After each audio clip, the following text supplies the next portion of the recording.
Okay, so this is the video for the poem Half Caste by John Aggard. And before we actually get into the poem, I want to give you some information on the poet's biographical context. Not that that's on the mark scheme, but I do think it will prove useful in helping you to understand and appreciate the poem. And I also want to talk about the actual term half caste and where it comes from and why it's offensive. So John Aggard lives in Britain now, has done since the late 1970s, but he grew up in Georgetown in British Guyana, which gained independence in 1966, but is still part of the Commonwealth.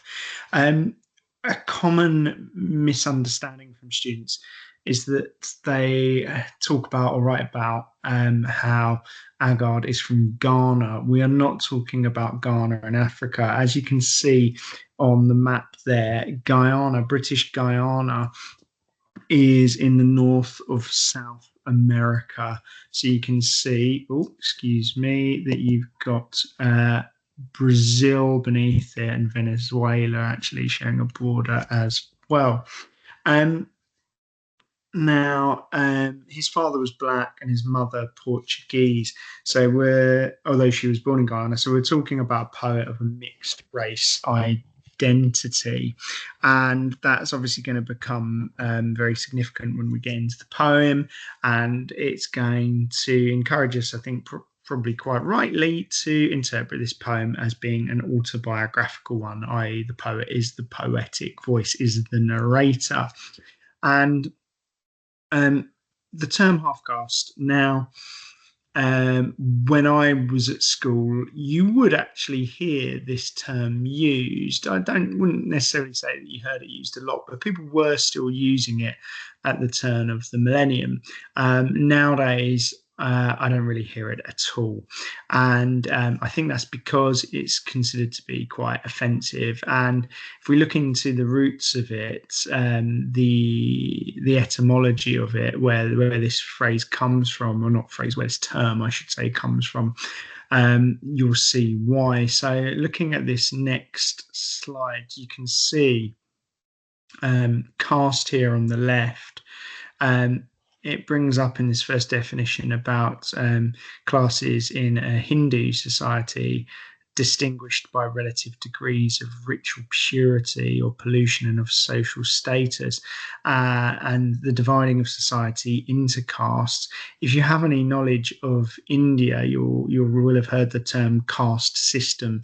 So it's like a racial hierarchy, and so that immediately brings to mind kind of prejudice and discrimination. If we look at where this spelling of caste comes from, you can see that it goes back to Latin, and we get castus, meaning chaste. Now, some of you might not be familiar with what chaste means. So we look over here on the right hand side of this slide, you'll start to understand. So if you use the adjective chaste about someone, you're saying that they are kind of sexually pure, that they've abstained from extramarital or perhaps all sexual intercourse.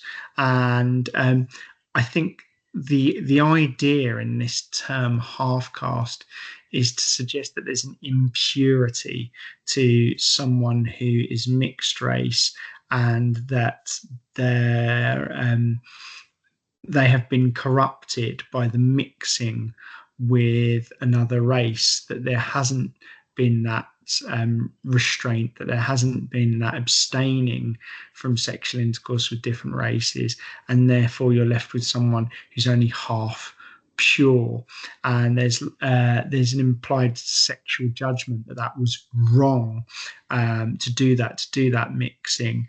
And so you've got two things going on here. You've got this idea of a hierarchy in caste, and then when you look at the roots of the word caste, it brings up this idea of sexual purity as well. So it starts to become very clear quite quickly why it's an offensive term.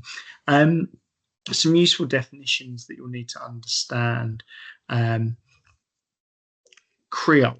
Um, it can mean a person of mixed European and Black descent, especially in the Caribbean. But you might also use it in relation to a mother tongue that's formed from the contact of a European language. Excuse me, just editing my PowerPoint on the go.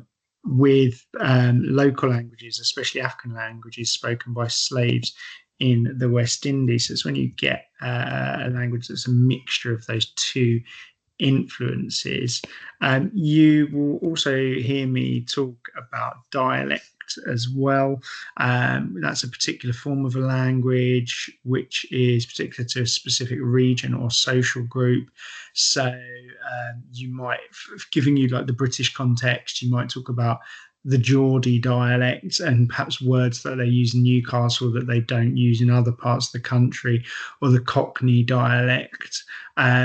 You do get people who use what they think, I think particularly in London, what they consider to be like a street dialect as well.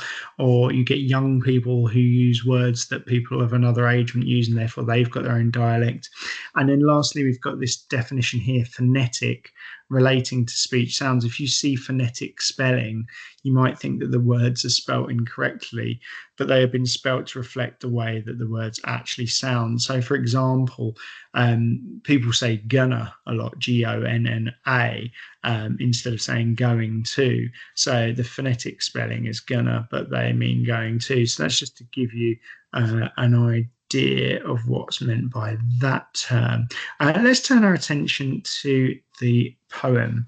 So it starts off with "excuse me" in that first line. Now, it's quite interesting in terms of tone.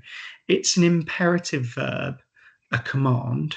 You're asking, well, you're not asking, you're telling someone to excuse you. And people say this in different ways. It could be said quite politely, "excuse me," in order just to get someone's attention.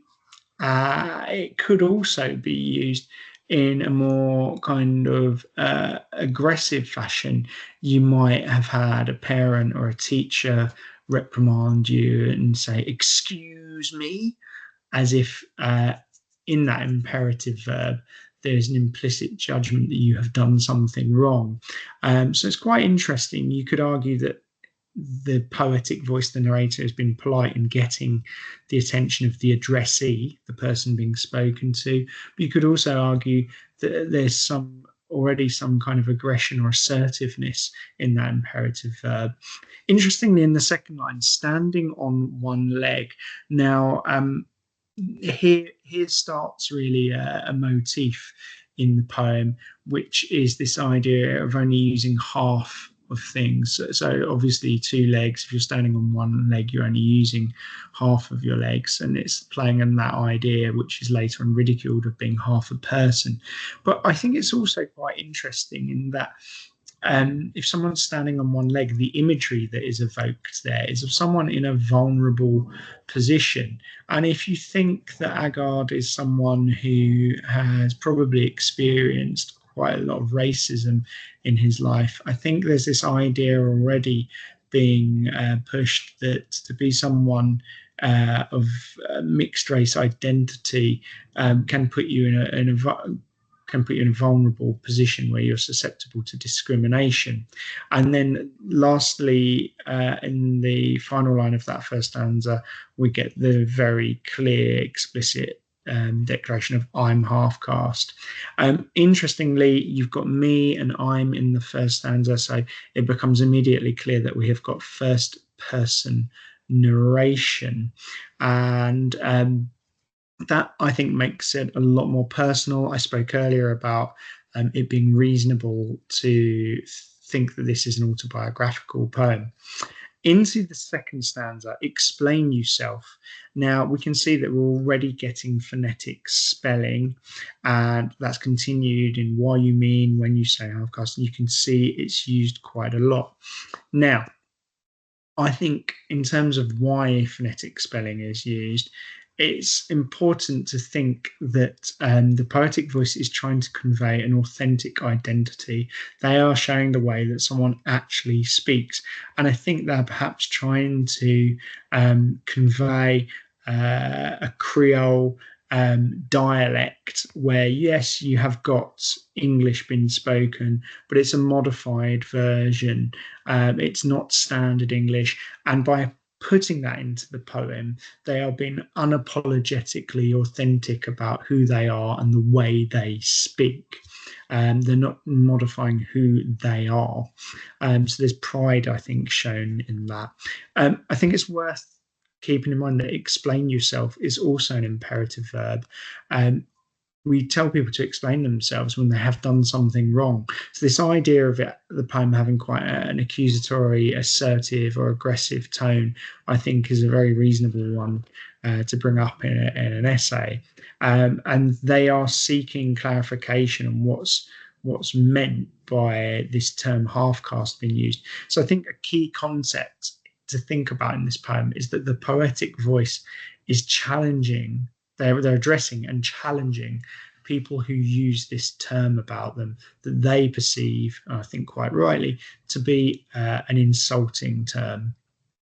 Um, there's also another pattern that starts coming up here when there's a comparison made of half caste being a term that could also be used for the work of Pablo Picasso.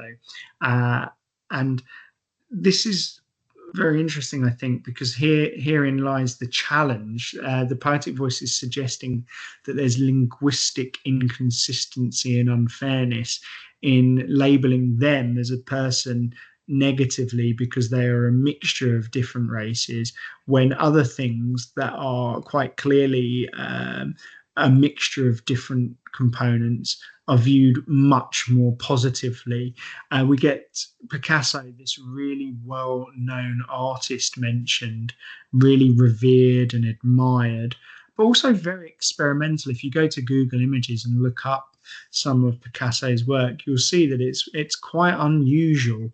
Um, and yet it's still really appreciated despite being unconventional and unusual. And the point that Agard uses here is there's a mixture of different colours on this canvas, and yet people look at this mixture of different parts and think that it's artistically, aesthetically beautiful and pleasing. And the rhetorical question also adds to this sense that the inconsistency has been challenged. Quite often, people ask rhetorical questions when they want to challenge and try and persuade. You then get that repetition with explain yourself. You're probably noticing that even though when it comes in for the second time, it's the beginning of a new sentence, there's no capital letter. One thing to keep in mind is that the phonetic spelling is obviously a challenge to standard English, but there are also other challenges going on here with capitalization not being used when you would expect it to be. So rules have been broken, and I would say unapologetically so. We then get another comparison. I think it might be fair to think that this is aimed at white British people. The sky is mentioned now. England is explicitly referenced later on, and our country is not known for its good weather, and it's talking about when the sky is light and has light and shadow mixing in it. Why isn't that called half caste weather? And I think there is some humour here, even if you take the interpretation of the poem as quite aggressive and assertive. I do think there's humour in what Agard's poetic voice is saying at times, because the point is made, well, in that case, England weather nearly always half caste.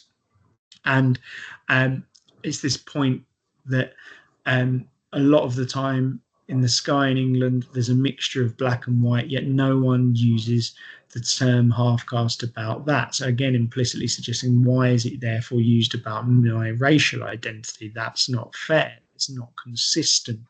And at the end of that rhetorical question, as well. There's this RS, which will probably be pretty unfamiliar to a lot of people. And I think, firstly, that's significant in itself because it's got a strangeness because it belongs to a Creole dialect. That a lot of people who read this poem might not be familiar with, and so there's the difference between the poetic voice and a lot of the readership, the audience being highlighted.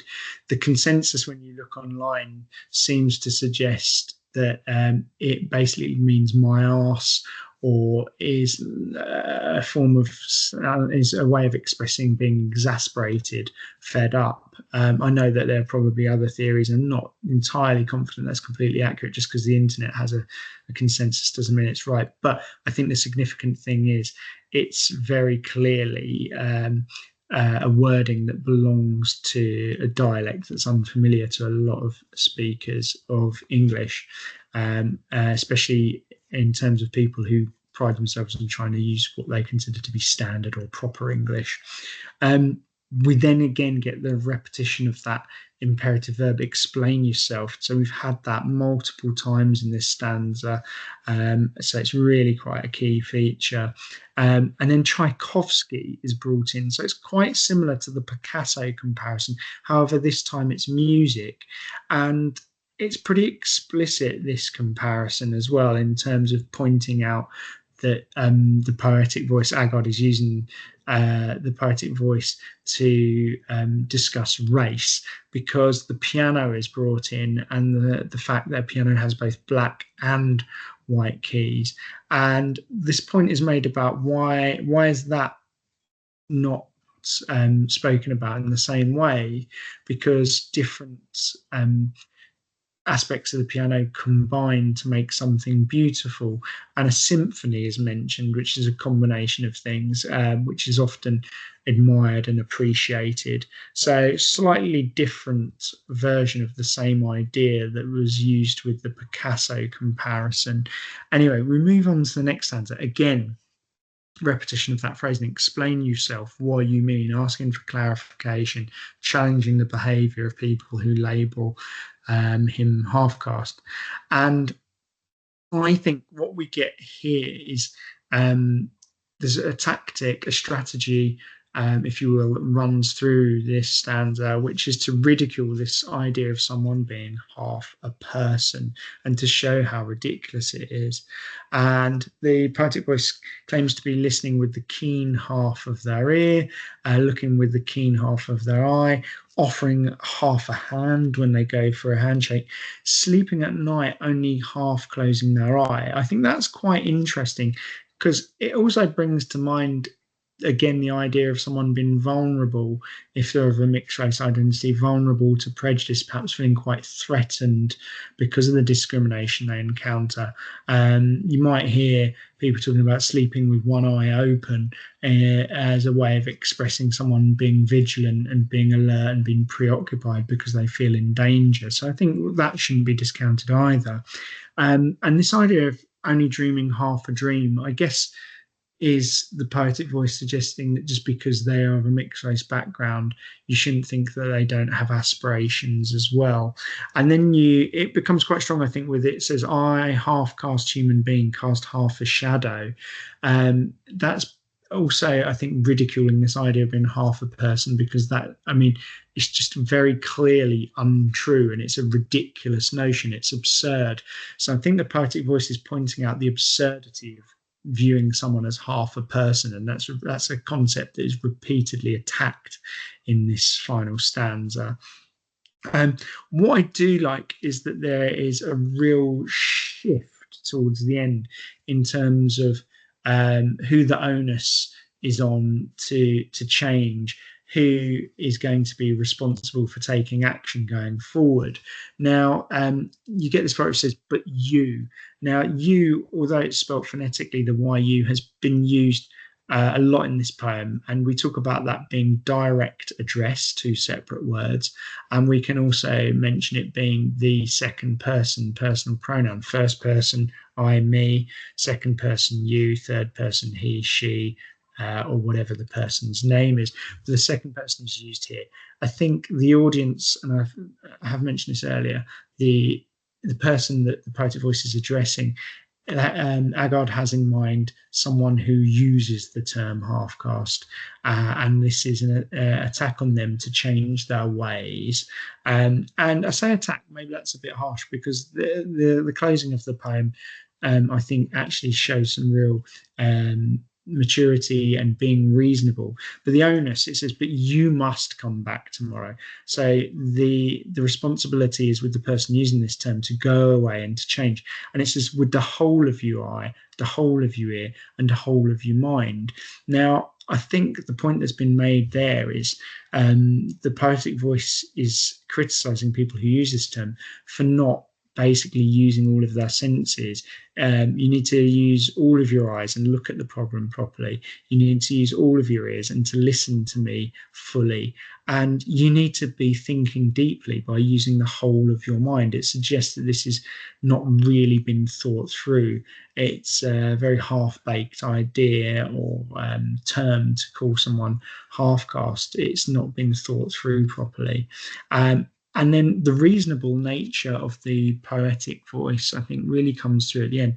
And I will tell you the other half of my story. So there's an openness, an approachability that the poem ends with, saying that I am open to reconciliation, to getting along better if people who use this offensive term can go away and think through why it's ridiculous. So it's not just condemnation and suggesting that there's no way forward. It's criticizing those who use the term, trying to ridicule its use, but then demonstrating an openness to reconciliation in the future, to improving the way things are going forward. Now, in terms of the form, I mean, you can call this a dramatic monologue because it's one poetic voice speaking at length, and I think you also need to keep in mind that this is a free verse poem. There's no rigid structure in terms of meter or rhyme. And I think that's interesting as well because it kind of consolidates the idea we spoke about earlier, where spelling and grammar rules are discarded in the name of being authentic. Because the idea is that the mixed race person has been given this offensive name for their identity because they're unusual, and so there's this unapologetic nature to this poem in being unusual in the form and being real about who they are. What I would say in terms of comparing this with other poems is there are a few that come to mind. The most obvious, I would say, is Search for My Tongue by Sujata Bhatt. That's definitely a poem that's about identity as well. What I think is quite interesting in terms of comparison is that Sujata Bhatt's poem, you only have one person speaking, but at the beginning of that poem, it sounds as if we as the reader have joined in partway through a conversation, and that the poetic voice there has been asked what it's like to be a foreigner speaking a foreign tongue that isn't your mother tongue in the land you're in. And it sounds as if we've joined partway through a dialogue, but it just so happens that we only hear the voice of the foreigner living abroad in the poem. And I would argue that it doesn't seem as assertive or confrontational or as aggressive as Agard's half caste. They seem to be asking for empathy from the very beginning, and for the addressee to try to imagine what it's like to be in their shoes, what life is like from their perspective. I also think that it's quite interesting that there's really powerful imagery in that poem in terms of the idea of having to spit out your mother tongue and it rotting and dying, but then also the really powerful imagery of it growing back. And I think you could compare that with the imagery at the outset of this poem of being vulnerable, standing on one leg, but then also the ridiculous imagery of only having half a hand to offer for a handshake, or not casting a full shadow because you're half cast. So I think they would make very good partners. You also, I think, could look at half past two in terms of language and power. It's quite different in the sense that this is half cast is dealing with racially prejudiced language, whereas I think in half past two, what you have got is you've got the compound words, no time for that now time, TV time, time to go home time, um, etc. Um, and that conveys how adults have the power over the child. So there is an opportunity there. Whether or not you could get a whole essay out of that comparison is another question. I think you'd be on much safer ground comparing with Sujata Bhatt's Search for My Tongue. I think you could also think about My Last Duchess in terms of that is also a monologue. It's also to do with power, and it's the Duke in that case trying to speak about feeling insulted by his last Duchess and trying to prove that he can control women and offering a warning for the future based on what he's done in the past to reassert his masculinity, his authority, his status. Formally, the poems both might be monologues, but they are quite different. Half Caste is free verse in order to convey the pride in being different, and it also has that phonetic spelling for authenticity of identity as well. Whereas My Last Duchess is very controlled.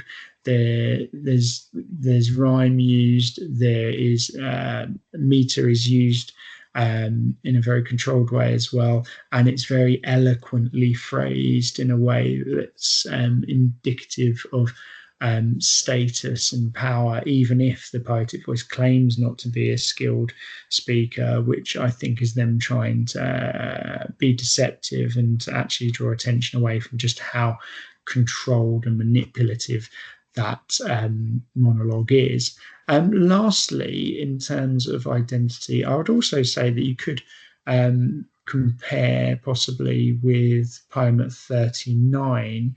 I mean, formally, that is also a free verse poem, but that I think is to show how erratic and uncontrolled the thoughts are, or not uncontrolled, but messy the thoughts are of the poetic voice about their father.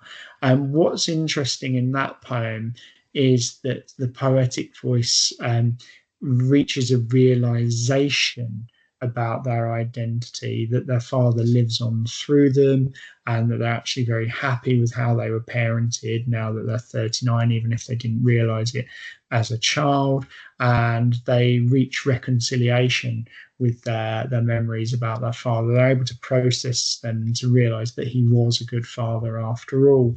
Now, I think what you've got in half caste in comparison is that identity is also at the core of it, but the poetic voice is having to basically stand up for their identity, to say that I am subject to racist language that is also linguistically inconsistent because this kind of language isn't used about other things. They're a mixture, and they are defending their identity and attacking the discriminatory language that's used about it. But at the end, they offer the opportunity for reconciliation with those who have spoken about them in such discriminatory fashion. So reconciliation is possible at the end of half caste. Whereas I think in poem at 39, you actually see how reconciled the poetic voice feels, and the reconciliation that they're reaching is with their memories, not with another party. So just there, I think you have four poems which there are potential comparisons with.